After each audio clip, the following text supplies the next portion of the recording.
अपने पसंदीदा शो के फुल एपिसोड देखने के लिए अभी डाउनलोड करें दंगल प्ले ऐप।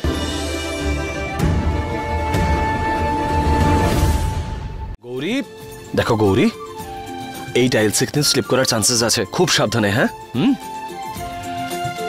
আরিয়ান বাবা,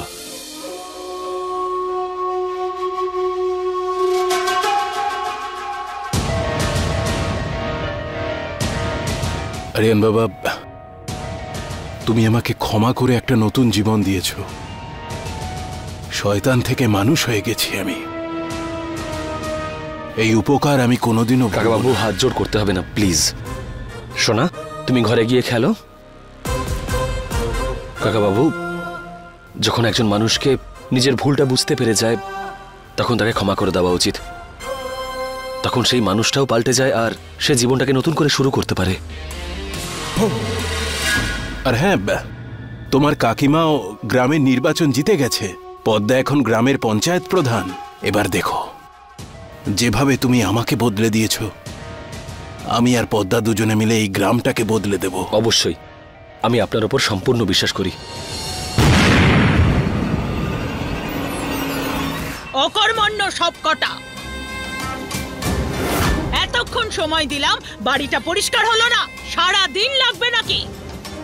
কয়েক বছরের জন্য বাইরে গিয়েছিলাম, অকর্মণ্য হয়ে গেছিস তোরা। ঠাকুমা কি হয়েছে? আরিয়ান দাদা, এই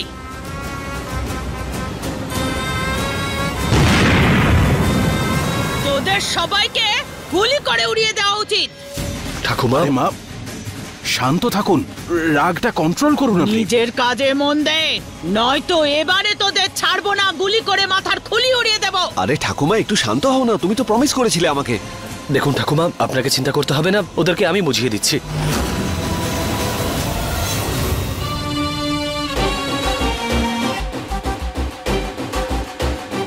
গ্রাম প্রধানের স্বামী তুমি, একটু ভাবসাব নিয়ে থাকার চেষ্টা করো। ওই আরিয়ানকে এত ভয় পাওয়া কি আছে?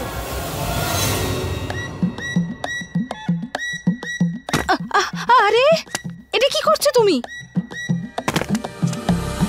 ভয় পাই আমি ওকে? আরে ভয় আমি নিজের বাপকেও পাইনি কখনো। কিন্তু আমি এটা বুঝে গেছি যে সামনে দিয়ে আক্রমণ করাটা বোকামি। শত্রুর চোখের সামনে দিয়ে কাজ হাসিল করে নেওয়াটাই হলো আসল রণনীতি।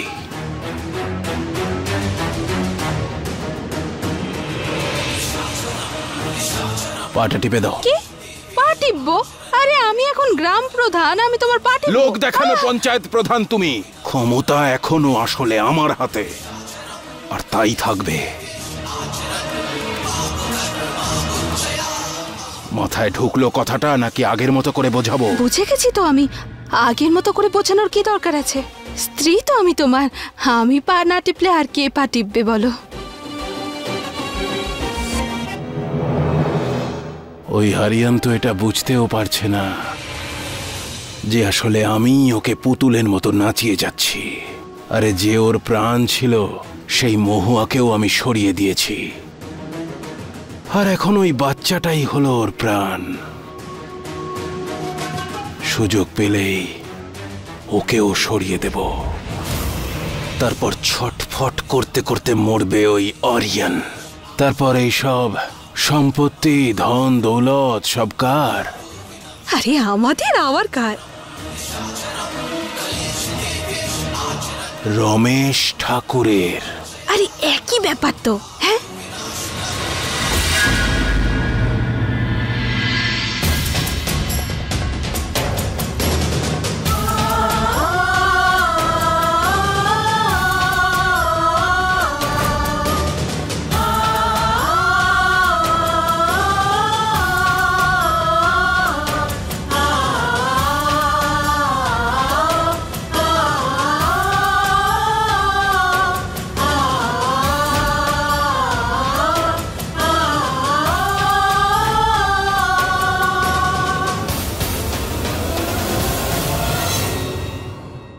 সব সময় ব্রত করবি, সিঁদুর পরবি, আরে তোর কি মনে হয় দূরে বসে তোর স্বামী তোর এইসব নাটক দেখতে পাচ্ছে?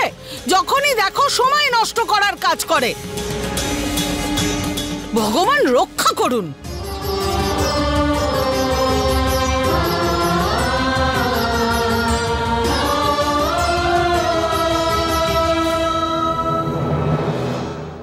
এটা তোর দায়িত্ব আরিয়ান, পালন তো করতেই হবে। আজ তিজের ব্রত, সিঁদুর তো পরাতেই হবে তোকে।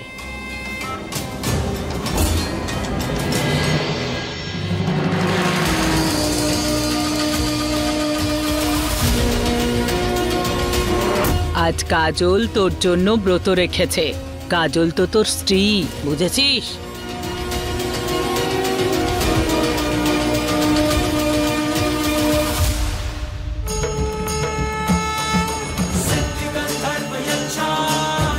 কিচ্ছু ভালো হচ্ছে না শিব ঠাকুর। না এই বাড়িটা আমার পছন্দ, না এই গ্রামটা, আর না ওই আমার খারাপ মা। প্লিজ শিব ঠাকুর, আমাকে আমার আসল মায়ের সাথে দেখা করিয়ে দাও না। হে মহাদেব, আমার মাকে রোজ রোজ কোনো না কোনো কথা শুনতে হয়, এটা আমার একদম ভালো লাগে না। প্লিজ আমার বাবাকে আমার কাছে ফিরিয়ে দাও, প্লিজ। আমরা একসঙ্গে থাকতে চাই, আমার বাবাকে খুব প্রয়োজন। প্লিজ মহাদেব, আমার বাবাকে তুমি ফিরিয়ে দাও।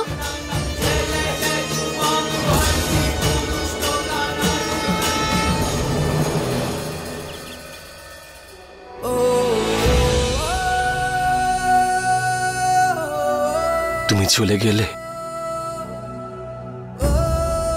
আর আমার জন্য আমাদের মেয়ের মধ্যে নিজের ছাপ ছেড়ে গেলে। প্রত্যেক দিন ওর দিকে যখনই তাকাই তোমার কথা ভীষণ মনে পড়ে। সেই জেদ, সেই দুষ্টুমি, সবকিছু।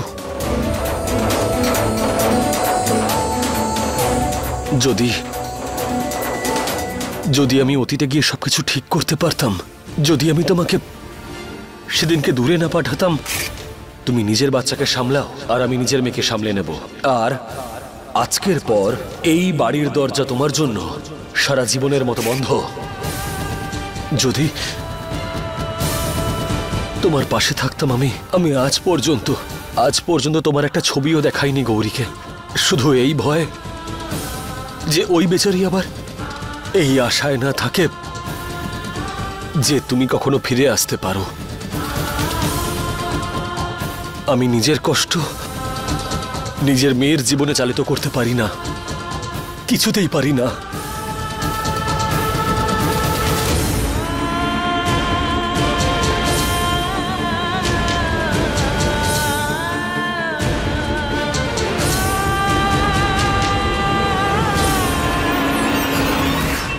এই লাইটটা কেন অফ হয়ে গেল?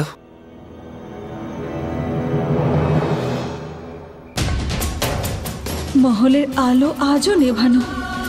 জানি না পুলিশ আর পরিবারের সদস্যরা কোথায় আছে।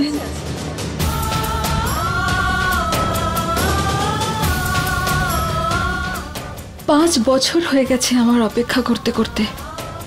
জানি না এই অপেক্ষার অবসান কবে হবে, কবে দেখা পাবো আমার পুলিশ আর গৌরীর।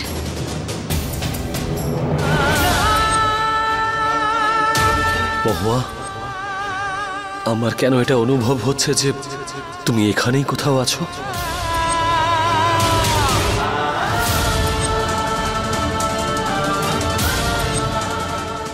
আমার এমন কেন মনে হচ্ছে যেন পুলিশ আমার আশেপাশেই কোথাও আছে।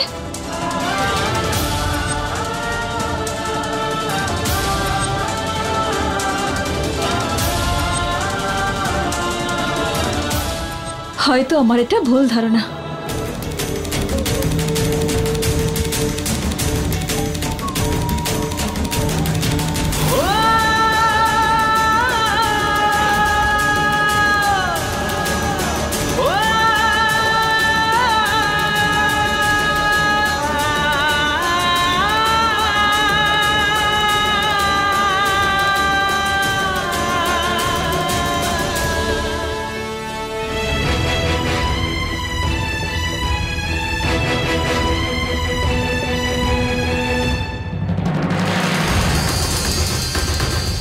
দেরি হয়ে গেছে, তুমি খেয়ে নাও। আরে মহুয়া, কি হয়েছে? কৃষ্ণ হয়তো অপেক্ষা করে আছে, চলো বাড়ি যাই। এসো।